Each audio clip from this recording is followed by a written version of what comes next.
Og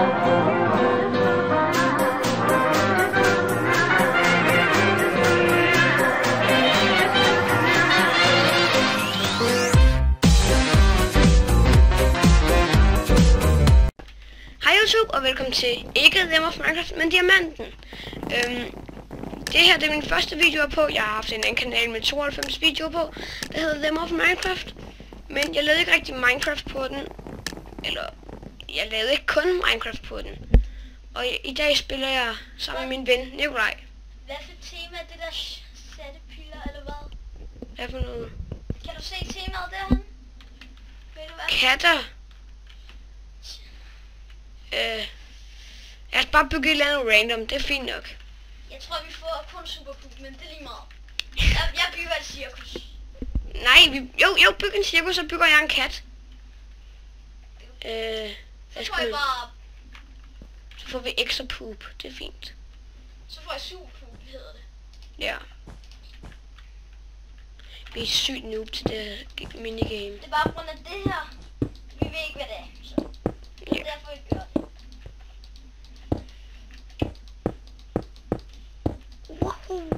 Kom så. Og bevæge, og cirkus er ikke engang synkron. Hvad fuck er det der? Det er sejt cirkus. Miau, skal det sige den her. Sådan der, og skal den have sådan nogle hvide kløer. Shit, den her den bliver flot. Altså min kat. Hov. Nej, det er nu værd. Se lige hvor flot den er. Den lille flotte kat. Så bygger man også en herover. Sådan lige her.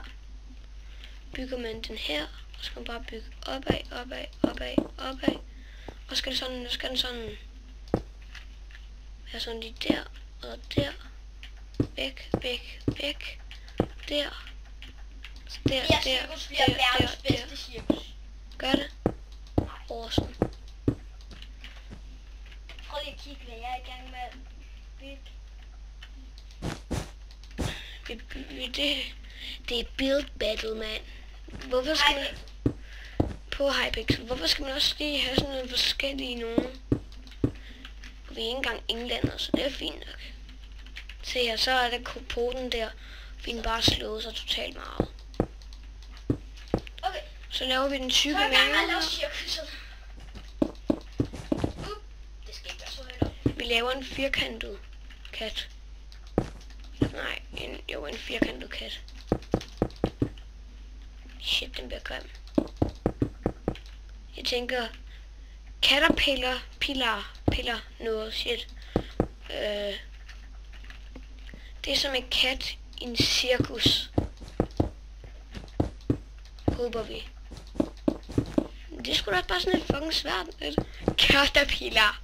Jeg tror det hedder. Øjne. Jeg synes det er mega sjovt at bruge, når det er noget, hvor man kan finde ud af det. Ligesom det. Ja. Næste gang, så finder vi på et bedre. Så kommer der et bedre, det ved jeg. Yeah. Jeg ved ikke hvorfor jeg laver cirkus, men det gør jeg bare. Ja. Yeah. Jeg tror jeg får superpoop kun, men hvis vi vinder den her mega pro. Jeg tror jeg får ekstra point på, når du er med. Ej, jeg ved ikke rigtig om den kommer ud på Them of Minecraft, eller om den kommer ud på Diamanten. Det må jeg lige se, Nico. Ja, det er lige meget. Ja. Jeg tror den kommer ud på Them of Minecraft. Ja. Jeg skal også lave en video, hvor jeg siger, at jeg har en ny kanal på Them of Minecraft. Men altså koster, let's do this. Ned. Okay. Ned, ja, pyha. Der. Njau.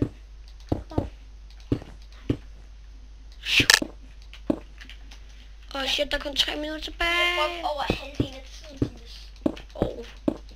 Hvordan bliver jeg så pro til at bygge? Jeg vandt en gang med cirkus-temaet, det er derfor jeg vælger det. Se.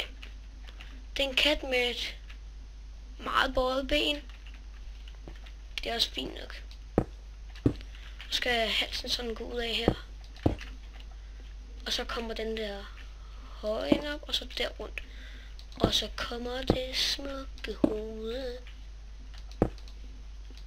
Yeah. Og det er firkantet, og det er på mode. Det er på grund af den Minecraft-kat, Niels. Ja, derfor er den bare firkantet. Nej, det burde hellere alting være firkantet. Så ville det hele tiden være sådan her. Det ville være fedt, hvis man kunne få katte i Minecraft. Det kan man godt. Yeah. Du kan bare tage en ulv og give den et kødben. Du kan også godt tage sådan en prærietingling. Kat noget og bruge et kødben. Og hvad så? Og så bliver det til en kat. Nå. Du kan sagtens få katte i Minecraft. Fedt. Ja, ja. Så spawner jeg. Så laver jeg en løvehøne. Jeg har jo intet tid, mand. Shit, jeg presset. Hvor langt er vi tilbage? 1 minut! Shit, Nico! Skynd dig! 1,5 minut, Dines. Hvad? Jeg har 1,5 minut. Nej, jeg nu er... Vi vinder på grund af den her løve derinde. Nej. Kun derfor. Hvis vi vinder, er det kun den skyld. Der er intet tid tilbage. Kom nu! Den her kat er lidt flot, men ikke mega meget. Shit! Nej! Kat med hvide øjne. Jeg skal finde noget, der er rødt. Der. Ud med den her. Rød. Ja. Og så lige bygger vi lige bare lige. Det mangler ben. Fuck. Jeg skynder dig, Dines. Nico! Det mangler ben. Hvorfor biber din telefon? Okay. Den har noget galt med jer. Shit. Vi vinder den her. Shit. Jeg er sikker. Shit. Kan måske noget lave det? Kan noget lave det? Kan noget lave det? Kan noget lave det? Kan noget lave det? Det der TV 8, det er mega irriterende. Hvor skat? Hvor er den flot? Ja, og syrepisod. Må jeg gerne se en kat? Nå, du har Laura. Jeg tror, det er en Ej, kat. den er god. Den er Legion, det der. Eller Legendary. Den er Legendary for begge. Den er, den nej, den er OK. Den er OK. Den er OK. Den er OK. Ikke så god. Ikke særlig god. Den er super cool. Han vidste heller ikke, hvad jeg skulle lave. Ej. Kan du ikke se ormen der, så er et æble der, og så lidt der. Den er good. Den er Jeg good. giver den good. Noget, de har givet den good. Den Det er, er lige den eneste, der har lavet noget rainbow. den er OK. Den er OK. Den er OK på grund af dens øjne. Prøv lige at se dens mund. Okay, så den er good på grund af. Den her... Jeg synes, den er grim. Har du set dens øjne? Den er fed, den der. Jeg giver den OK. Jeg giver den poop. Jeg er ikke vild med den. Okay, den der, den giver OK. Den giver god, den her. Den er nuttet. Den giver jeg epic. Jeg giver ikke god. Jeg vil ikke give så meget. Poop. Poop. De har Den været ene er to for mennesker. den ene er forelsket i den anden. De har været 2 mennesker. Okay, den giver jeg... Jeg giver den OK. Jeg giver den poop. Nej, der findes jo ikke Laura i jungler. Kommer vores ikke snart? Ja, det er vores! Frem med Legendary! Man kan ikke stemme på sig selv. Det vil jeg godt, men frem med Legendary. Se, de er mega glade for det. Nej! Jeg vil simpelthen bare have fået alle grunde. Super poop! Ej, den er Legion. Den er syg, den her. Jeg gav en epic. Nej, ikke den er ikke Legendary. Den er super poop. Den er også legendary. Jeg giver en epic. Jeg giver den epic og så legendary. Jeg giver den begge dele. Den giver super poop. Ej, den er... Jeg giver den Legion. Den er god, den her. Vi taber sådan. Den er meget ude. Ja, vi kommer sidst. Gjorde vi? Ja. Hvordan er det? 24 spillere, og det er jo alle i Hvor kan man se det? Det gør vi. Hvor kan man se det henne? Det kan du se i chatten. Se. Det kan du ikke se i hvert fald, der er kommet noget. Nå, ind på den næste. Er det her? Vi er på vejen til blodbaden. Er vi inde til næste? Okay. Der bliver bare lige en blodbad-video. Ja. Måske også noget Skywars sammen. Måske. Men det kommer nok ud på, hvad hedder det, noget af Minecraft. Først skal vi have gjort med en anden kanal ordentligt. Måske hedder det Diamant Gaming. Hvad er det? Gaming Diamant. Black Jester. Det er en skat. Det her, det er en skat, vi skal lave. Okay. Nej, jeg ved, hvordan man laver en skat. Bare lad mig tage over den her. Hvad skal jeg så gøre? Ikke noget. Jeg ser bare godt ud. Så laver jeg laver en ø. Alle kom på... Nej, alle... du skal fjerne lige skatten hurtigt. Nej. Er du sikker på, at det er en skat? Ja. Okay. Okay, hvis jeg tager fejl, hvad så? Så ved jeg det ikke. Så er du en kolort.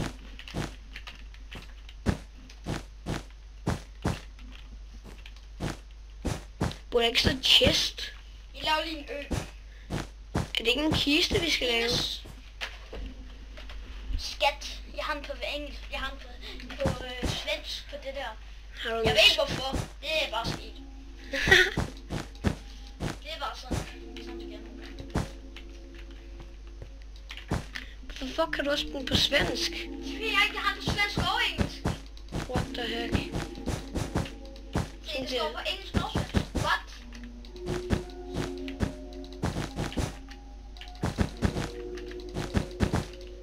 Okay. Lav lige en ø. Den bliver rigtig god, den skal.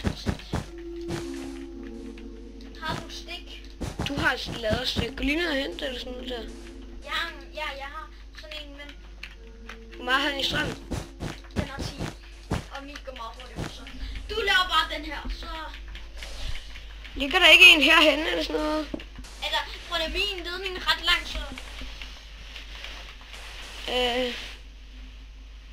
Jo, der ligger en lige her, Nico. En stikkontakt. Der er længere ned. Ja. Du åbner den her selv, Dins. Hvad? Du åbner den her selv. Okay. Ja. Tekniske problemer. Ej, vi bygger videre her, og der er en herude. Yeah, det bliver fedt det her. Nikolaj.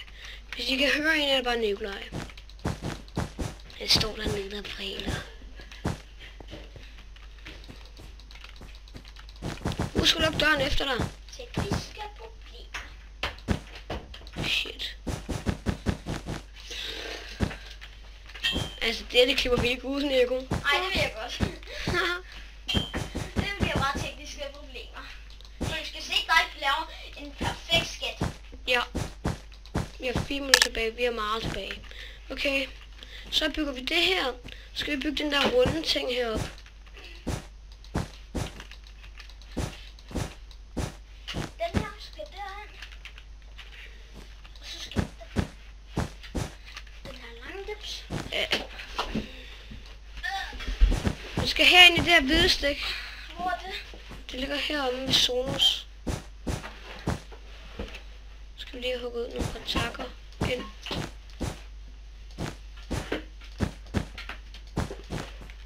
Der er ikke nogen af stikkene, jeg kan lade være, vel? Hvad? Jo, du kan godt hive det der hvide stik ud og lige der. Ellers må du ikke hive nogen af dem ud. Ja. Og så... Sådan der. Sådan der. Så lader den. Okay. Time out for Nikolaj. Nu er jeg klar igen. Jamen, der er ikke noget, du kan være klar med. Hvad? Lav lige sådan en ting rundt om den. Nej, du gør. Du laver ikke noget rundt om den. Hvad laver du rundt om Jeg den? laver en ø. Hvorfor? Fordi det ser sejt. Nej, det gør jeg. Sådan en mini-ø med en skat på. Fint. Det kommer til at give pluspoint. Det bliver godt nok svært at nå at lave det her. Men ham der FIFA-nøglen. Ej, ham Dines. Ham der. Hvor mange er det nogen der har subscribers med? Jeg har 17. Ja. Hvorfor? Skal når du får 20, så laver du subscriber special. Nej, kun noget for 50. Og må jeg så være med i den? Måske. Ja.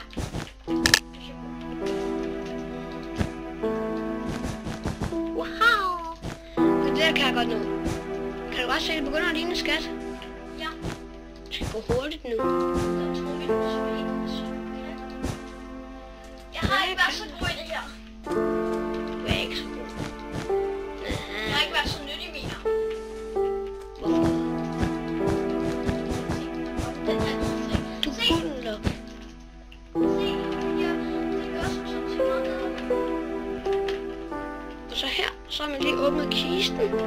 Og skal den der hvide, dem sidder om på her. Så den ikke engang på. Så den her, så tager vi den sådan her. Der. Ned der, ned der. Der, der, der. Ching, ching. Så lægger man der og der, og så lægger man noget sort der. Nu skal vi skynde os. Du skal lægge nogle emeraldblok dernede, Dines. Nej, du skal lægge guldblokke. Jeg gør det, Dines. Det kan du gøre. Jeg er i gang med at lave den her ø rundt om. Jeg er sgu da ligeglad. Ja, Jeg gør det. du gør det. Kom så. Go. Sådan der. Nej. Jeg sætter dem bare random.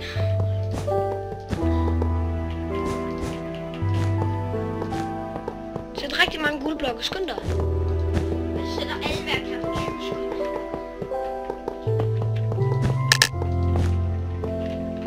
Jeg hjælper dig. Jeg skynder og tager nogen. Hvorhen ligger de? Bare søg på gold. Nej, vent. Stop. Ikke endnu. Okay. Nej. Voting. Hvad er det her? Hvad? What? Jeg giver det super pool. Den er lidt dårlig. Den er dårlig. Jeg hold. Den her. Hvad står der? Super. My name is... Hvad? Mit navn er en kiste. Jeg er en super. Den er faktisk... Ja, han har ikke lavet det samme som os. Den er... Jeg tænker, den er god. Den er god. Jeg tog ikke noget. Den her tager super pool. Wow. Den er bare ikke god. Den er bare ikke god. Man finder ikke en skat på græs. Og den der ser også helt forkert. Den er også helt forkert. Okay, den her, det er en klar vinder. Det er en klar vinder. Er det vores? Tag legendary frem i hånden, Dines. Tager alle bare super pool på vores? Nej, jeg så ikke med OK good. Og den her, den er epic. Nej, den er good, den er good. Der er en kiste herinde, Dines. Okay, er der? Fedt. Jeg kan en epic. Den her, den giver super poop. Ja. Jeg kan ikke åbne kisten. Ej, shit, det lyder så Jeg giver den kun poop. Ja. Super poop. Jeg giver bare super pool på alle. Jeg er rigtig god. Jeg giver Så ej, nu skal vi lige give den her good. Nej, vi giver den super poop. den giver poop. Og jeg giver den legendary, jeg giver den super poop. Ja. Lad os se, hvem der vandt. Den er super poop. Den er super poop. Tænk, hvis vi vinder, så bliver det... Nej, den havde... Nej, den er... Den